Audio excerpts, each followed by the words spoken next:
এবার এক্কা দোক্কা ধারাবাহিকে আসতে চলেছে রাধিকা এবং ডক্টর অনির্বাণ গুহর মহাবিবাহ পর্ব।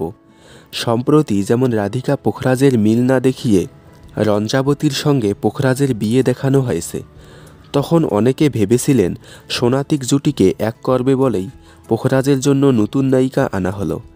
অবশেষে ঠিক মিলে গেল তাদের অনুমান।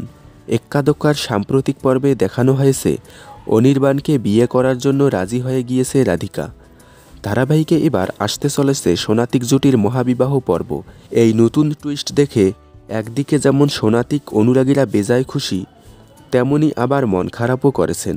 ধারাবাহিকের এই নতুন পর্ব দেখার পরেই সোনাতিক ফ্যানেরা এক্কা দোক্কার নতুন প্রোমোর ডিমান্ড শুরু করে দিয়েছেন। তারা বলতেছে ওদের প্রেম এবং বিয়েটা এবার অন্তত সুস্থভাবে একটু দেখানো হোক এবং একটি 1 ঘন্টার মহাবিবাহর প্রোমো দেখতে চাই। তাহলে এবার এক্কা দোক্কায় আসছে মহাবিবাহ পর্ব। খুব শীঘ্রই আসতে চলেছে রাধিকা অনির্বাণের বিয়ের প্রোমো। এক্কা দোক্কায় মহাবিবাহ পর্ব দেখার জন্য চোখ রাখুন স্টার জলসার পর্দায়। এবং রাধিকা এবং ডক্টর অনির্বাণ গুহর মহাবিবাহর পর্বটি কারা 1 ঘন্টার দেখতে চান কমেন্টে জানাবেন। ভিডিওটি ভালো লাগলে একটি লাইক দিন। বিনোদন জগতের সকল আপডেট সবার আগে পেতে চ্যানেলটি সাবস্ক্রাইব করে রাখুন।